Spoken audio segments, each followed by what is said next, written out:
Part 2 of the BBC's controversial documentary on the royals is airing tomorrow, but one word will have a notable absence. The network has scrapped the name Megxit and renamed the episode Sussexit. It is a bit of a tongue twister. Joining us with more is 9Honey royal reporter Natalie Oliveri. Good morning, Nat. Nice to have you on the show. The BBC appeasing Prince Harry with the name change. Talk us through this.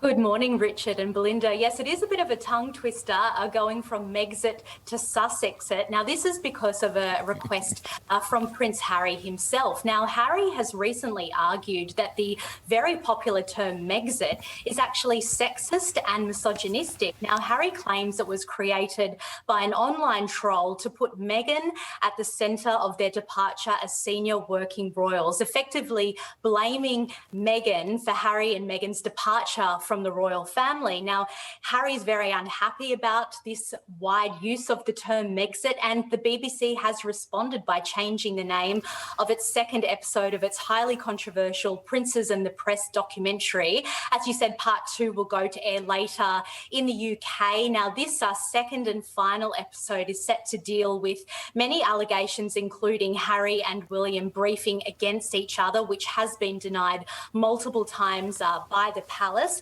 Also, Harry and Meghan's various legal cases over the years, the birth of baby Archie in 2019, and of course, Harry and Meghan's decision to step down as senior working royals in March 2020. It was just a play on Brexit, wasn't it? I mean, Yes, after all. but, Yeah. Got to say. Oh, well, they've listened to Harry and we'll wait and see what comes from it.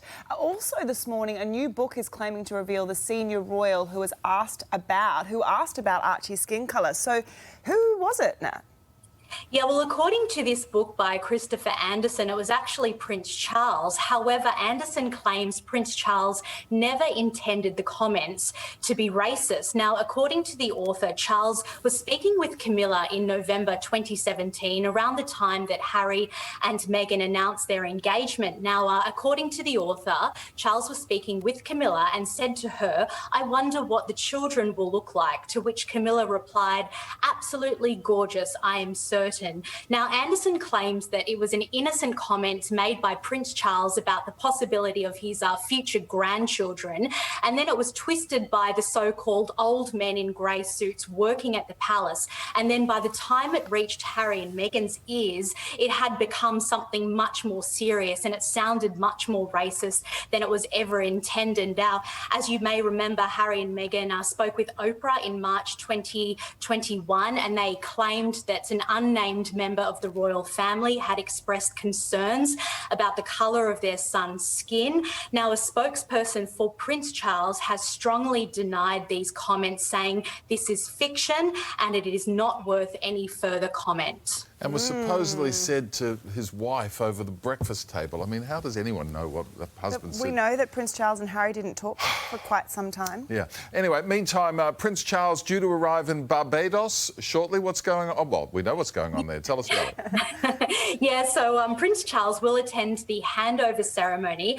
as Barbados becomes a republic, severing its ties with the British Crown in 400 years. So the Queen is going to be replaced as head of state by a president as the Caribbean country tries to move past its colonial history. Now, Barbados did gain independence from Britain in 1966, but look, this is just the next chapter in its new history.